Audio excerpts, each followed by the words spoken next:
아버지, 오늘도 이렇게 예배 자리에 함께하게 해주시며 감사합니다. 오늘도 2026년도 절반이 지나가고 있습니다. 저희가 2026년 하반기를 예비하고 기대하면서 기도 제목을 적고 있습니다. 하나님, 저희의 적고 있는 기도 제목들이 정말 그것이 이루어질 거라는 믿음을 갖고 하나님께 기대고 그 기도를 이루기 위해 노력하는 저희가 될 수 있도록 도와주세요. 예수님으로 기도드렸습니다. 찬송가 구주의 십자가 보혈로 찬양드리겠습니다.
머리에 혈류만 쓰고서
자리에서 일어나 우리 하나님 앞으로 나가도록 하겠습니다.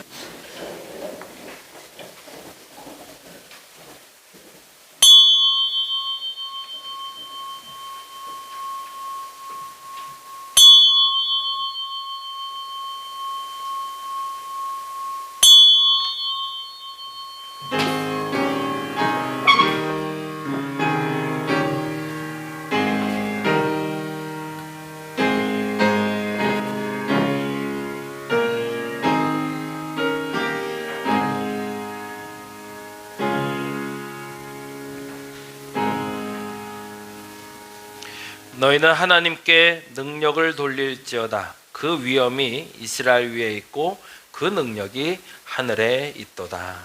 아멘. 찬송가 161장 같이 찬양합니다.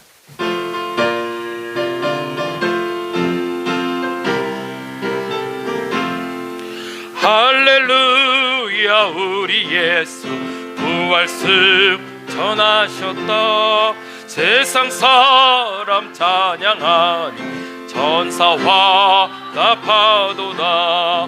구주 예수 부활하사 사망 권세 이겼네. 구주 예수 부활하사 사망 권세 이겼네. 할렐루야. 우리 예수 왕의 왕이 되시고 우리들의 증거 되심 성령 증거하시네. 구주 예수 부활하사 처음 열매 되셨네. 구주 예수 부활하사 처음 열매 되셨네. 할렐루야. 우리 예수 흠같이가 없도다. 무덤 속에 있는 죄인 주가 일으키시네. 구주 예수 부활하사 영광 주로 오시네. 구주 예수 부활하사 영광 주로 오시네. 아멘. 교동문 25번 시편 47편의 교동 우리 함께 합니다. 작은 글씨는 제가, 큰 글씨는 여러분이 한 목소리 읽어주시면 됩니다. 너희 만민들아 손바닥을 치고 즐거운 소리로 하나님께 외칠지어다.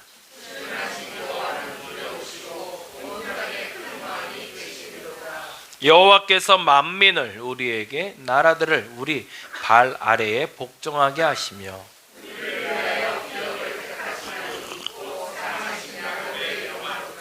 하나님께서 즐거운 함성 중에 올라가시며 여호와께서 나팔 소리 중에 올라가시도다.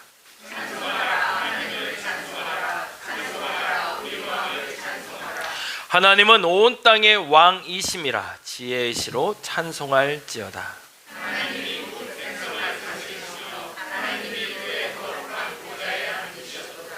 문 나라의 고관들이 모이며 아브라함의 하나님의 백성이 되도다.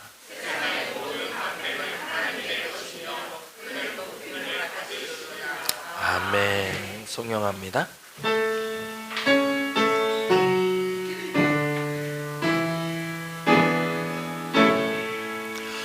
성부 성자와 성령 자손과 영광 돌려 보내세.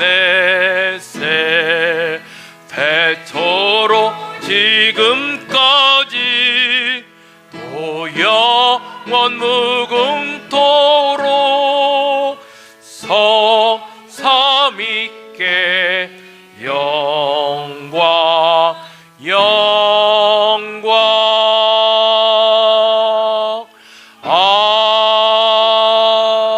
아멘. 모두 자리에 앉아주시기 바랍니다. 찬송가 160장 무덤에 머물러 함께 찬양합니다.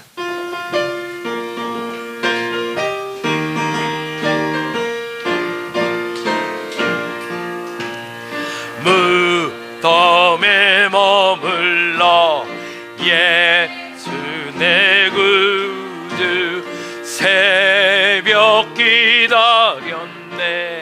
예수 내 주 원수를 다 이기고 무덤에서 살아나셨네. 어두움을 이기시고 나와서 성도 함께 길이 다스리시네. 사셨네 사셨네. 예수 다시 사셨네. 헛되이 지키네. 예수 내 구주 헛되이 봉하네. 예수 내 주 원수를 다 이기고 무덤에서 살아나셨네. 어두움을 이기시고 나와서 성도 함께 길이 다스리시네. 사셨네 사셨네. 예수 다시 사셨네. 거기못 가두네. 예수 내 구주 우리를 살리네. 예수 내 주 아멘. 원수를 다 이기고 무덤에서 살아나셨네. 어두움을 이기시고 나와서 성도 함께 길이 다스리시네. 사셨네 사셨네. 예수 다시 사셨네. 아멘. 이 시간 우리를 대표해서 송은영 권사님 기도해 주시겠습니다.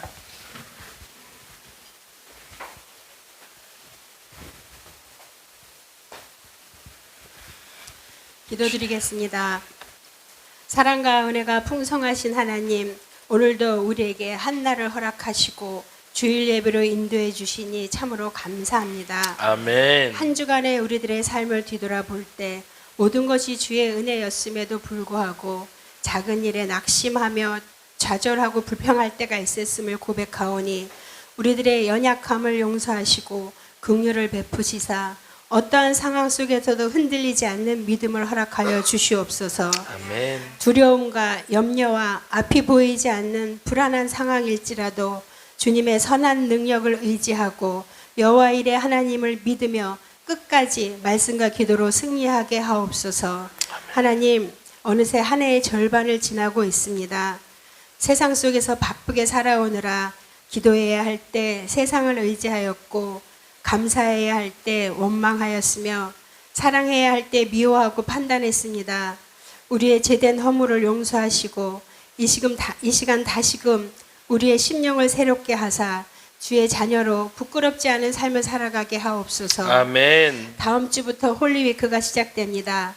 우리들이 주님 앞에 모이기에 힘쓰며 함께 중보하고 기도하는 가운데 성령님 함께 하시어 아멘. 주님의 은혜를 깨닫고 주님의 음성을 듣게 하시며 기도의 응답의 기쁨을 알게 하옵소서. 아멘. 기도 외에는 다른 이유가 없다고 하셨사오니 우리 성도들이 잠잠히 하나님의 때를 기다리며 기도의 힘과 능력을 알게 하옵소서. 아멘. 하반기의 삶도 주께 의탁하며 담대히 살아가게 하옵소서. 아멘. 교회를 위해 기도합니다. 우리 교회가 이 혼란한 세대에 하나님의 뜻을 이루는 거룩한 공동체가 되게 하시고 아멘. 예배가 살아있고 기도가 살아있으며 복음을 능력 있게 선포하는 교회가 되게 하옵소서. 아멘. 오늘 목사님께서 고린도전서 15장 20절에서 26절 말씀을 중심으로 기독교 신앙의 가장 견고한 기초인 부활에 대한 분명한 믿음을 갖는 성도가 되자는 말씀을 나눕니다.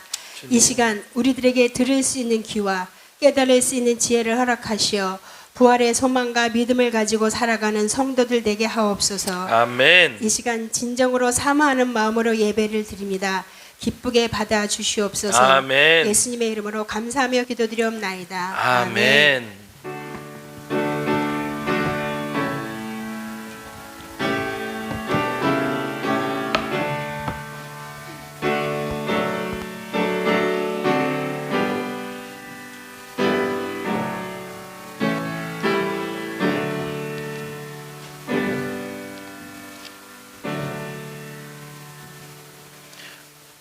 오늘 우리에게 주시는 하나님의 말씀은 고린도전서 15장에 있는 말씀이 됩니다. 고린도전서 15장 20절에서 26절.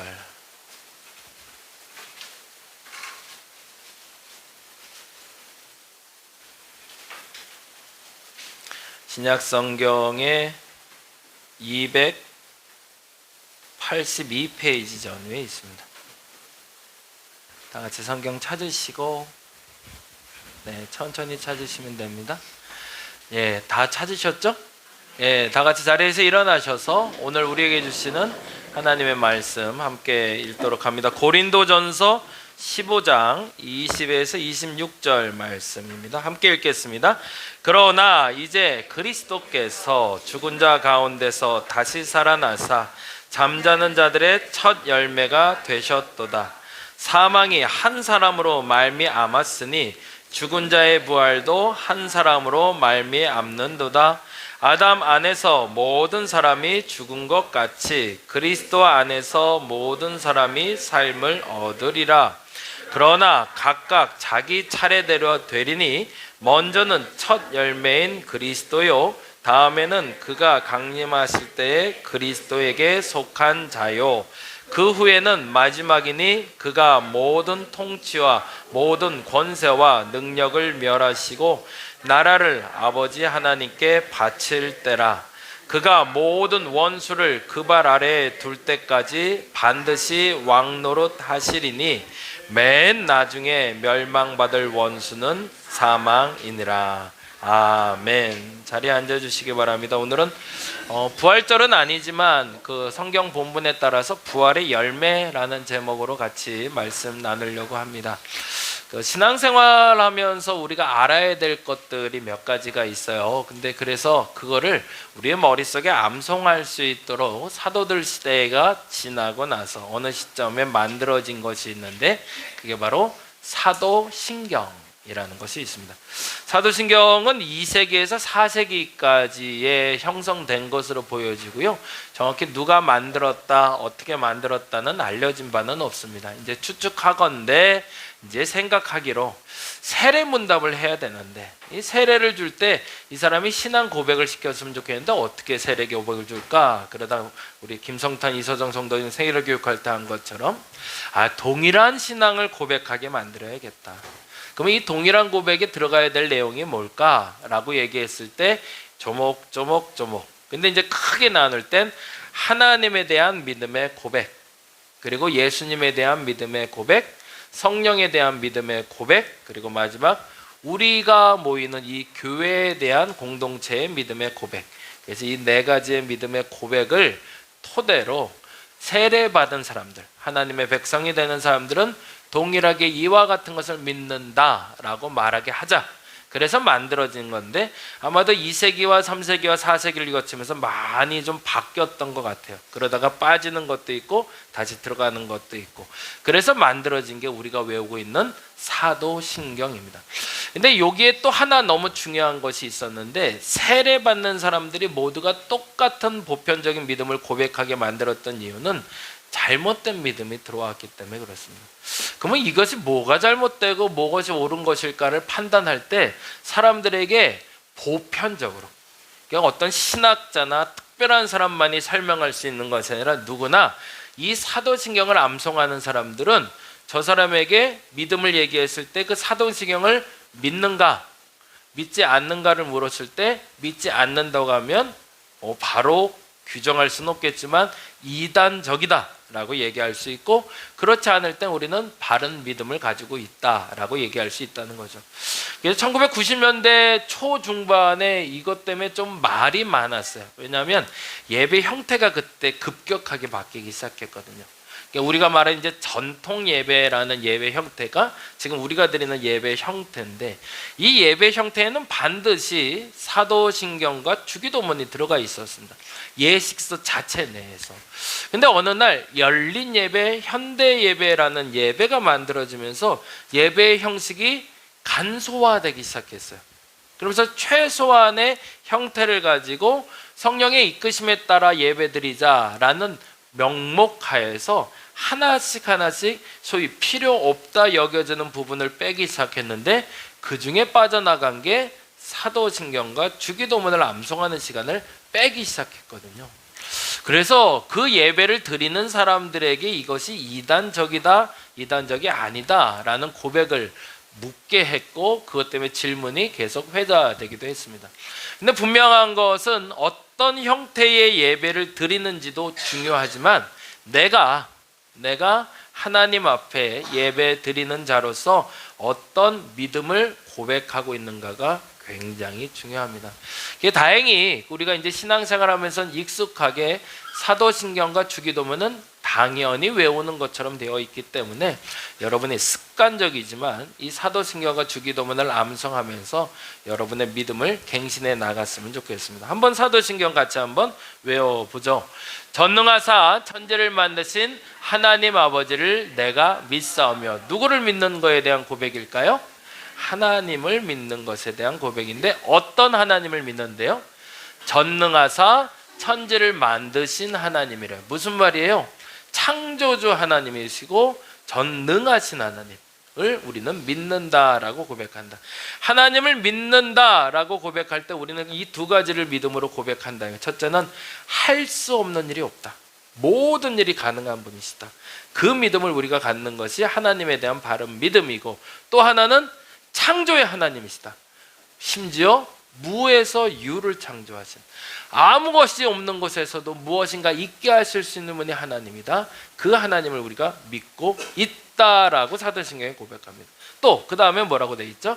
그 외아들 우리 주 예수 그리스도를 믿사오니 이는 성령으로 잉태하사 동정녀 마리아에게 나시고 본디오 빌라도에게 고난을 받으사 십자가에 못 박혀 죽으시고 장사한 지 사흘 만에 죽은 자 가운데서 다시 살아나시며 하늘에 오르사 전능하신 하나님 우편에 앉아 계시다가 저리로서 산자와 죽은 자를 심판하러 오시리라. 누구에 대한 믿음의 고백이죠?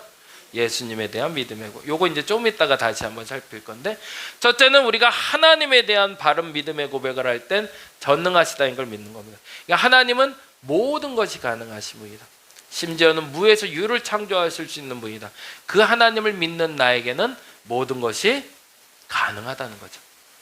없는 것도 있게 하시는 하나님이니 내 삶에 그 어떤 문제도 해결할 수 있는 전능한 분이다. 이걸 우리는 믿음으로 고백합니다. 그리고 또 하나 예수님을 고백하고, 또 하나 다음 읽어봅니다. 성령을 믿사오며. 누구를 믿는다고요? 성령 하나님을 우리는 또 믿는다. 그래서 성부, 성자, 성령이라고 말했던 삼위일체 하나님을 우리는 믿음으로 고백한다라고 보편적인 믿음으로 얘기한다는 것. 그리고 뭐하죠? 거룩한 공예와 성도가 서로 교통하는 것과 죄를 사하여 주시는 것과 몸이 다시 사는 것과 영원히 사는 것을 믿사옵나이다. 이건 뭐에 대한 고백일까요? 교회에 대한 고백이에요. 우리가 모여있는 이 사람들의 모임은 새벽에도 말씀드렸지만 도덕적으로 잘 살아보세요가 아니라는 거죠. 예수님의 말씀이 굉장히 건강한 말씀이 많아요. 좋은 말씀도 많고요. 도덕적으로나 윤리적으로나 정치적으로도 건강한 말씀을 선포해 주셨습니다. 그래서 대부분의 사람들 중에 예수님을 성자라 부르죠. 우리가 말하는 성부, 성자, 성령의 성자가 아니라 거룩한 인물 중에 하나. 그래서 석가, 마호멧, 그리고 예수님과 같은 거룩한 사람들이 존재했다고 믿습니다. 그들이 믿는 믿음은 뭘까요? 도덕적으로 건강한 성자입니다. 윤리적으로, 정치적으로 뛰어난 어른을 얘기할 때 그렇게 얘기하지만 우리는 그렇게 믿는다고 고백하면 우리는 그리스도인이 아니죠. 진짜 우리가 고백하는 예수는 무엇이라고 고백해야 될까요? 도덕적으로 건강하게 만들어주시는 분이 아니라 뭐 하는 분? 서로 교통하게 하시고 죄를 사해해 주시고 내 몸이 다시 살고 영원히 사는 것을 믿고 그 믿음으로 나를 이끌어 주신 분이 예수다라고 믿는 것이 우리 공동체의 건강한 믿음이라는 거죠. 이 본질이 희석되어지면 교회가 사실은 그 기능을 잃어버리기 시작합니다. 어떤 기능일까요? 우리는 구원의 방주가 돼야 되거든요. 여기서 말하는 분명한 믿음의 시작점입니다. 이것이 전부가 말하는 것이 아니라 이걸 굉장히 중요시 여겨야 되는데요. 우리는 그렇다고 해서 도덕적인 것과 윤리적인 것과 정치적인 것이 우리랑은 상관이 없다는 아니에요. 무엇보다 중요한 건 우리가 예수를 믿어 구원받는다는 믿음을 갖는 것이 우리에게 가장 중요한 믿음이라는 거죠. 그러면 예수님에 대한 건 어떤 걸 믿는 걸까요? 예수님은 조금 더 많이 설명을 해놨어요. 총 7개의 믿음인데 한번 읽어보죠. 동정녀 탄생, 공생애, 십자가 고난, 죽음, 부활, 승천, 재림까지 믿는 걸 우리는 예수 믿는다고 얘기해요. 우리가 보통 사형리라는 것이 옛날에 있었어요. 그래서 전도할 때 4가지의 원칙, 원리가 있어서 하나님은 우리를 사랑하십니다. 우리는 죄인입니다. 그래서 예수님이 우리를 위해 오셨습니다. 믿는 자는 구원받습니다. 뭐 이렇게 얘기하는 4가지의 원리가 있었어요. 영적 원리라고 얘기했는데 그때 우리가 예수님을 믿는다라고 얘기할 때는 단지 예수 이름을 믿는다가 아니라 이 7가지가 사실이라는 걸 믿는 걸 얘기합니다. 이게 믿음의 범주가 생각보다는 굉장히 넓은 거죠. 이 중에 하나라도 믿지 못하면 극단적으로 얘기하면 구원이 없다는 거예요. 이 사실을 믿을 수 있어야 나는 구원받은 백성이 된다고 얘기합니다. 동정녀 탄생은 뭐죠? 여러분이 잘 아는 대로 마리아가 남자의 몸을 빌리지 않고 성령으로 잉태하여 아이를 낳게 됐다는 걸 믿는 거예요. 그러니 이 사실부터가 사실은 조심스럽죠. 근데 이걸 믿을 수 있을 때 우리는 그걸 믿음, 예수를 믿는다고 얘기하는 거고요. 두 번째 공생애는 뭘까요? 2가지로 표현하는데 사생애, 공생애가 있다고 해요. 사생애는 사적인 삶. 예수님이 30세 이전의 삶을 사생애라고 부르고요. 공적인 생애, 우리를 위하여 살아간 생애, 그 시간을 몇 년? 3년으로 봐요. 그래서 이 3년 동안을 공적인 삶을 살아가고 여러 가지 이적과 기사와 도덕적으로 윤리적인 가르침을 주신 해, 그 3년을 공생의 기간이라고 믿습니다. 또 하나 십자가 고난을 믿습니다. 여기서부터 이제 이단들이 이제 나오기 시작하는데 동정녀의 사실에 대해서 믿지 못하는 사람들이 사생아라는 얘기를 하기 시작했고요. 그리고 공생애에 대해서 이야기할 때는 성자로서 인정은 하지만 그가 일으킨 기적에 대해서는 우리가 합리적이지 않기 때문에 믿지 못하겠다. 예를 들면 오병이어 기적이라든가 나인성 과부의 아들을 살린 기적이라든가 나사로가 부활해서 나온 이야기, 그걸 어떻게 믿냐? 그건 그냥 있었던 사실이고 그냥 우린 도덕적인 예수만 믿겠다라고 얘기하면 그거는 우리는 잘못된 믿음이라 얘기했다는 거죠. 십자가의 고난도 마찬가지인데요. 이때 당시에 예수님이 아닌 다른 사람이 몰래 사람 바꿔서 매달렸다고 하는 사람들도 있었어요. 설마 이 땅에 구원자로 오신 분이 십자가에 달렸을까? 근데 더 중요한 믿음의 근원은 십자가에서 고난 당한 것뿐만 아니라 뭐 하셨다는 거예요? 죽었다는 거예요. 이 사실에 대해서 믿지 못하는 사람들이 잠깐 기절했다가 깨어났다. 그래서 무덤에서 도망쳤다. 그래서 그거를 숨겨놨다라고 얘기하는 사람들도 있었습니다. 그런 믿음을 우리는 분리하자는 얘기죠. 그래서 우리는 순수하게 이 사실을 믿는다고 해요. 동정녀의 몸에서 나으셨고 공생애, 우리와 같은 삶을 사셨지만 그러나 신으로서 살아가셨고 십자가에서 고난을 당하셔서 심지어 안타깝지만 죽음을 경험하시고 완전히 죽음을 경험하신 후에 뭐 하셨대요? 부활하셨고 부활하신 후에 어떻게 된대요? 다시 오신다는 걸 재림. 그래서 뭐 하시는 거죠? 승천하신 예수님이 재림하셔서 우리를 심판하신다는 것까지 믿는 걸 믿음이라고 얘기합니다. 내가 예수 믿는다라고 누구한테 이제 설명할 때는 요 7가지 정도를 설명할 수 있어야 돼. 그냥 단지 너희는 예수만 믿으면 구원받는다고 얘기했는데 그건 너무 유치한 거 아니야? 근데 네가 이거 7가지 정도는 믿을 수 있어야 진짜 믿음이야 라고 말할 수 있어야 된다는 거죠. 저와 여러분의 이 굳건한 믿음이 좀 생기면 좋겠습니다. 근데 지난주에도 말씀드린 것처럼 믿음도요, 내가 갖고 싶다고 해서 가져지는 것이 아니라 하나님이 주셔야 생기더라고요. 그러니까 우리는 지금 기적을 사실은 체험하고 있는 거예요. 다른 기적을 체험한 게 아니라 이게 믿어지는 기적을 체험하고 있는 거죠. 그래서 그 은사를 받았다라는 믿음으로 살아가는 여러분 되었으면 좋겠습니다. 사도신경 외우실 때 그냥 거저 성만찬 할 때 하기 전에 그냥 외우는 거다 이렇게 하시지 마시고 곱씹으면서 그렇지, 나는 이걸 믿어, 이걸 믿어, 이걸 믿으라고 점검하는 시간들이 되었으면 좋겠습니다. 그 중에 제일 중요한 게 뭐냐라고 얘기하면 사실은 이 부분입니다. 뭐죠? 바로 부활이죠. 예수님 십자가에 고난당하신 거, 죽음당한 거는 대부분의 성자들도 경험했던 일들이거든요. 부처도 고난당했고요. 그리고 공자도 고난당했고요. 고난은 다 당했어요. 그리고 다 죽었어요. 거기까지는 모두가 다 동일한 성자들의 모습이죠. 근데 뭔가 다른 게 하나가 기독교에는 있다는 거죠. 그게 바로 부활. 다음 장. 네, 예수 그리스도의 부활입니다. 그래서 지금부터는 죄송한데 조금 좀 이론적으로 설명해서 지루할 수도 있어요. 잠깐 조셔도 할 말 없습니다. 네. 근데 이거는 어떻게 설명할 방법이 없어요. 근데 대신 고린도전서에 나온 이야기를 중심으로 사도 바울이 뭐라고 고백하는지 한번 보겠습니다. 만약 부활이 없다면 우리는 어떤 존재일까? 만약 앞서 말씀드린 대로 십자가에 고난당하시고 죽음당한 걸로 끝났다면 기독교는 존재하지 않을 겁니다. 부활이 없다면 사도 바울은 다음과 같이 이야기합니다. 첫째, 그리스도의 부활도 거짓말이겠지. 그렇죠? 그리스도께서 다시 살아나시지 못하셨을 거다. 그게 사도 바울의 설명입니다. 두 번째, 우리의 신앙도 헛된 거죠. 그렇죠? 우리가 믿는다라고 말할 때 부활을 믿지 못하는 건 진짜 믿음이 아니거든요. 세 번째로, 우리가 제일 불쌍한 사람들이에요. 잘못 믿고 있는 거니까, 쓸데없는 거에 목숨 걸고 있는 거니까 참 의미 없는 거죠. 근데 제일 중요한 건 네 번째입니다. 뭐가 있대요? 여전한 죄 안에 살아가게 된다는 거죠.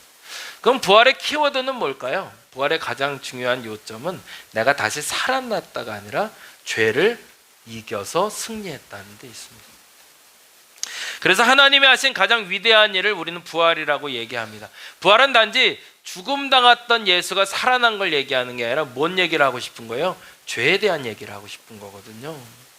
그 중에 예수 그리스도가 그 시작이 되었다고 얘기합니다. 고린도전서 15장 20절인데요. 같이 한번 읽어볼까요? 그러나 이제 그리스도께서 죽은 자 가운데서 다시 살아나사 잠자는 자들의 첫 열매가 되셨다. 잠잔다는 건 뭘까요? 죽은 자들. 이전에 이후에 상관없이 죽은 자들의 첫 열매가 되셨다. 예수님이 시작이라는 거죠. 첫 열매라는 뜻은 다음과 같습니다. 읽어볼까요? 그리스도가 부활의 첫 열매가 되셔서 모든 믿는 자의 부활을 보증하는, 그래서 의미가 있는 거죠. 예수만 부활했다면 예수님만 천국 가는 거야. 근데 예수님이 부활한 것처럼 예수님을 믿는 자들은 모두 다 뭐한다? 부활한다는 거죠. 아멘. 네. 첫 열매의 의미를 그래서 아담과 그리스도를 비교해서 다음과 같이 사도 바울은 설명하고 있습니다. 15장 21절 22절인데요. 21절 같이 읽어볼까요? 사망이 한 사람으로 말미암았으니 죽은 자의 부활도 한 사람으로 말미암는도다. 아담 안에서 모든 사람이 죽은 것 같이 그리스도 안에서 모든 사람이 삶을 얻으리라 라고 얘기합니다. 늘 말씀드리지만 성경에 하나, 한 권, 창세기든 이사야든 말라기든 하나를 제대로 이해하면 전체를 이해할 수 있다고 그랬잖아요. 창세기 얘기가 계속 반복되는 거죠. 왜 반복될까요? 성경은 하나로 연결되어 있거든요. 근데 문제는 창세기 시작점에 마이너스가 된 게 있단 말이에요. 그러면은 신약에 와서 더하기로 해서 제로 상태로 만들 필요가 있었던 거죠. 그래서 이렇게 얘기합니다. 한 사람으로 죽음의 열매가 한 사람으로 생명의 열매가 맺혔다고 사도 바울은 믿음으로 고백합니다. 그러면 이 얘기는 잠깐 하고 가야 될 것 같아요. 아담에게서 왜 사망의 열매가 맺혔다고 했죠? 우리가 잘 아는 대로 아담과 하와는 이 땅에 태어난 첫 번째 사람이었습니다. 그런데 하나님이 명령하셨죠. 생육하고 번성하고 땅에 충만하라, 모든 것을 다스리라 라고 얘기하십니다. 그리고 나서 하나 하지 말라고 하신 것이 있어요. 그게 뭐죠? 선악과를 따먹지 말라고 해요. 선악과라는 나무의 열매일 수도 있고, 다른 말로 하면 하나님이 하지 말라는 하나가 있었다고 얘기하죠. 근데 안타깝지만 아담은 그 하나를 범합니다. 어떤 형태로 범했는지, 왜 범했는지는 분명하게 설명하고 있는 건 그가 하나님과 같이 되고 싶어서, 지혜로워지고 싶어서 라는 핑계가 있었죠. 근데 어떤 좋은 핑계를 댄다 할지라도, 아무리 결과가 좋다 할지라도 과정에 문제가 됐으면 그것을 옳다라고 말할 수 없어야 됩니다. 그래서 저는 개인적으로 제일 싫어하는 말이 모처럼 벌어서 정승같이 쓴다는 표현인데요, 세상 제일 나쁜 표현 중에 그게 하나인 것 같아요. 나중에 그걸로 다 무마시키는 거죠. 벌 때는 수단과 방법을 거리지 않고 부자가 된 후에 좋은 일 하면 되는 거 아니야? 세상에 그것처럼 나쁜 사람들은 없는 거죠. 그래서 그 과정 중에 피폐해지고 망가지는 세상이 있으니까요. 우리가 예수를 믿어서 지혜로워지고, 예수를 믿어서 구원받고, 예수를 믿어서 하나님과 같이 되는 건 하나님의 소원입니다. 그거는 마땅히 하나님이 원하는 거예요. 그것이 잘못됐다고 말하는 게 아니에요. 그럼 뭐가 잘못된 거예요? 과정이 잘못된 거죠. 아담이 하나님 같이 되기를 원하셨고, 아담이 더욱더 지혜로워지기를 원하셨는데, 그 방법이 하나님이 하지 말라는 것을 통해서 이루고자 했던 것이 문제가 됐던, 그래서 그걸 우리는 한마디로 불순종이라고 얘기하죠.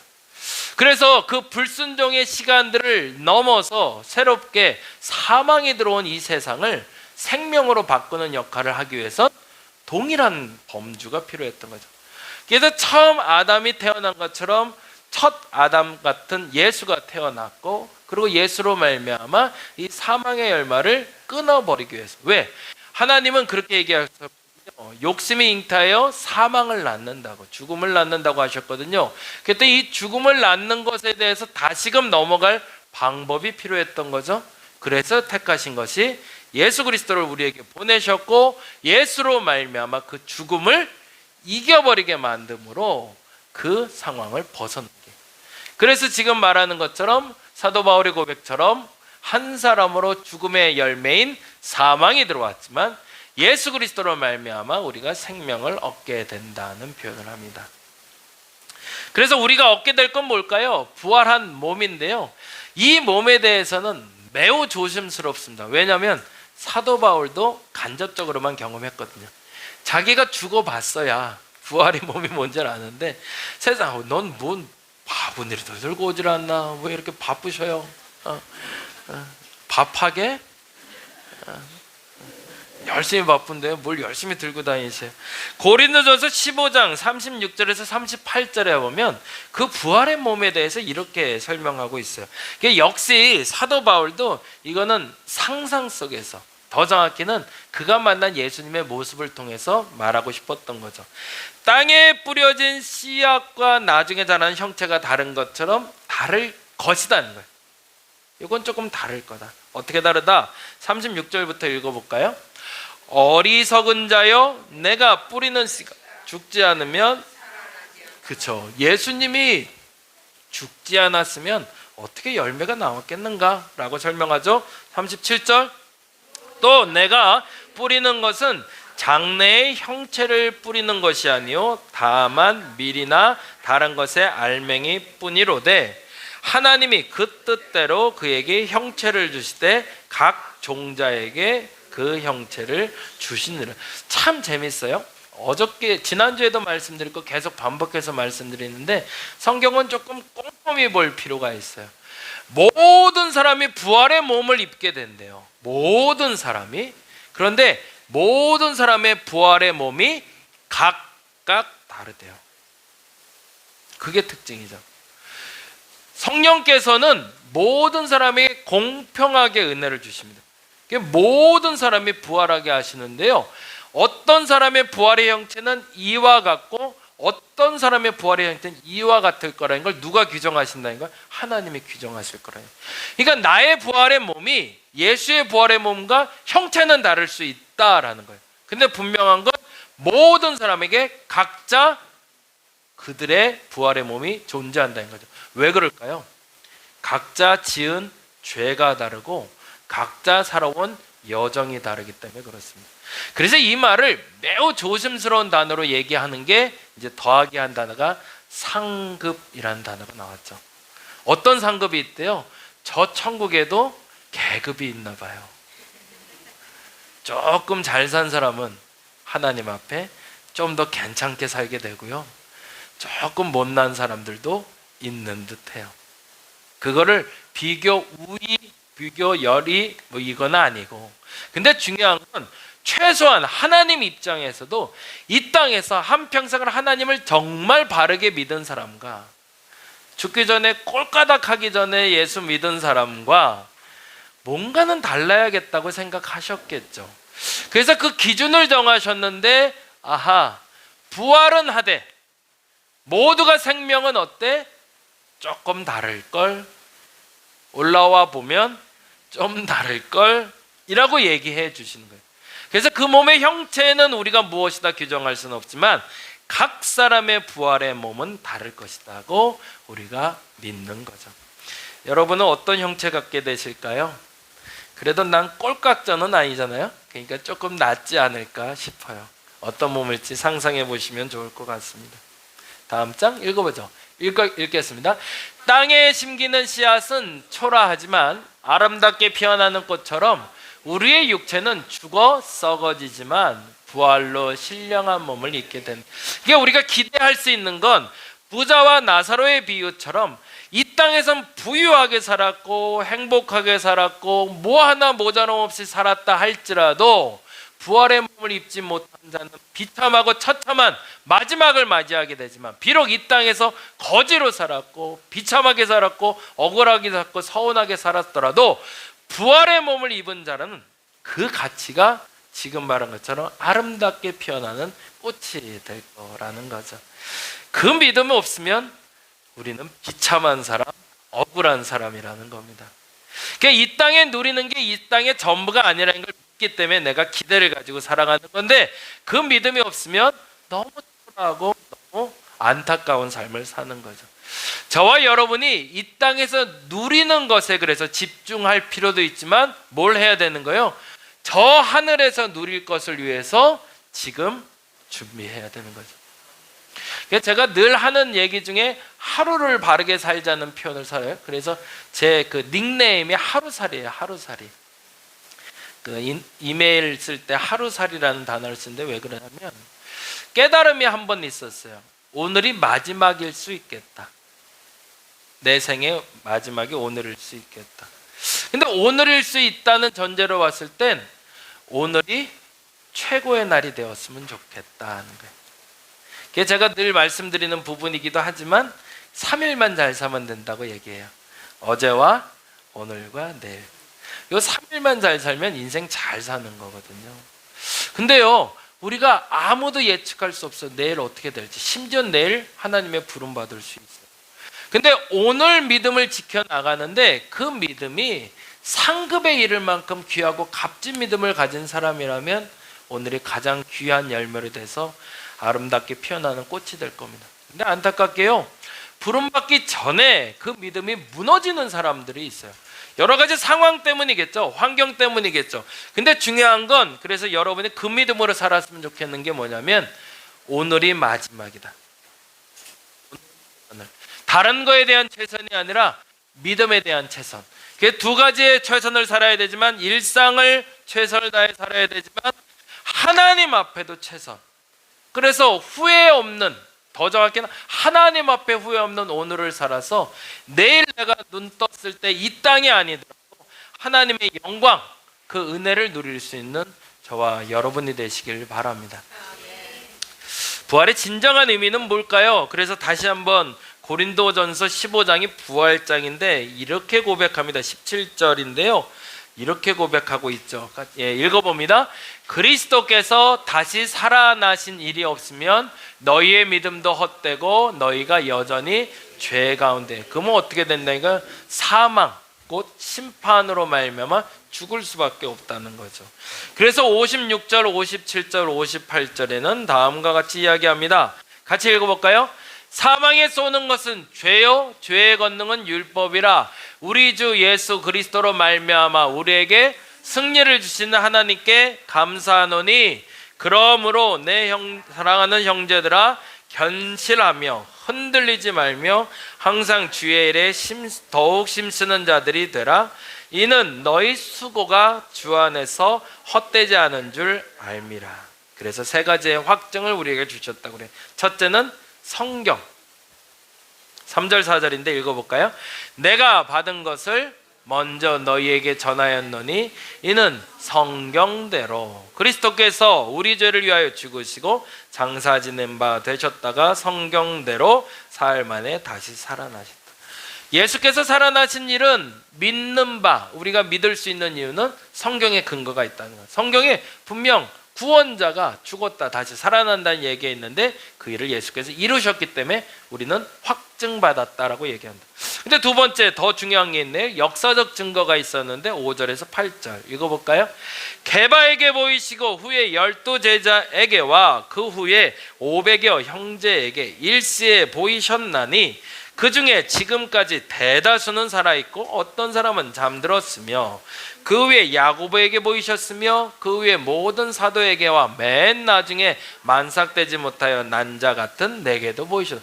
단지 성경에 약속된 것이 성취됐다고 말하는 것을 믿는 거라면 좀 아쉬울 수 있는데 증인들이 있다는 거죠. 어마어마하게 많은 증인들이 예수의 부활을 증언하고 있으니 그 사실을 믿어라 라고 얘기하고, 마지막에 너무 중요한 것을 얘기하는데 바울에게도 나타났다. 이게 매우 중요한 사실입니다. 왜냐하면 그전에는 누가 봤다고 증언한 거예요? 예수를 믿는 사람들이. 그러니 자기들끼리 꾸민 이야기라고 말할 수 있잖아요. 그런데 사도 바울에게 나타난 건 매우 충격적인 경험이었습니다. 왜 그랬을까요? 8절 9절 때문입니다. 맨 나중에 만삭되지 못하여 난 자 같은 내게도. 왜 만삭되지 못했을까? 9절, 나는 사도 중에 가장 작은 자라. 나는 하나님의 교회를 박해하였으므로 사도라 칭함받기를 감당하지 못할 자냐. 뭐 한 거예요? 지극히 작고 심지어 교회를 박해하던 만삭되지 못한 자 같은 자신에게도 부활의 예수가 누구에게든지 나타날 수 있는데, 심지어 안 믿는 것뿐만 아니라 믿지 않으며 그들을 박해하던 이에게도 예수는 나타나셨으니 너희에게도 부활의 예수가 나타날 거라는 거죠. 그리고 그 믿음을 갖는 자들이 뭐 할 수 있다? 구원받을 수 있다고 얘기하는 겁니다. 그래서 오늘은 이렇게 기도했으면 좋겠는데요, 한번 읽어보죠. 사망조차 이기신 말씀이 성취되었으니 우리 가운데 일어나는 일들에 쉽게 흔들리지 말고 오늘도 나의 소소한 문제 또한 넘어서게 하실 주님을 믿고 나가게 하소서. 부활의 영광은 단지 죽은 후에 구원받는다에 있는 것이 아니라 심지어 죽음마저도 이기시고 전능하셔서 창조하시는 그 하나님이 내가 믿는 분일진데, 하물며 지금 일어나는 이 갖가지 작은 큰 문제까지 꺼도 그건 정도는 하나님이 당연히 해결할 수 있지. 그 정도 믿음이 없이 어떻게 그리스도인이라 말할 수 있냐라고 얘기하는 겁니다. 그래서 부활을 믿는다고 할 때 우리는 두 가지를 분명하게 믿는 겁니다. 첫째는 죄를 용서하셔서 나로 구원받게 하셨다는 걸 믿는 거고, 그리고 이 땅을 살면서 어떤 문제에 봉착하더라도 그 문제 앞에 나는 결코 무너지지 않을 것이다. 왜? 죽음도 이겼는데, 죽음도 넘어섰는데까지 이 정도 고난 이겨내지. 왜? 내가 믿는 하나님은 전능한 분이거든. 내가 믿는 하나님은 창조하시는 분이거든. 우리 예수님은 죽음도 이긴 분이거든. 까짓 거 이길 수 있어 라는 믿음이 저와 여러분이 갖게 되었을 때 그걸 우리는 부활의 믿음이라고 얘기합니다. 저와 여러분에게 오늘 기도의 제목처럼 이 두 가지 모임이 확고하셔서 여러분이 봉착되어 있는 모든 문제 앞에 당당히 이길 힘을 주시는 예수로 여러분이 이겨나갈 수 있기를 간절히 바랍니다. 기도하겠습니다. 사망조차 이기신 말씀이 성취되었으니 우리 가운데 일어난 일들에 쉽게 흔들리지 말고 오늘도 나의 소소한 문제, 큰 문제 또한 넘어서게 하실 주님을 믿고 나가는 저들 되게 하여 주시옵소서. 감사합니다. 고마우신 예수님 이름으로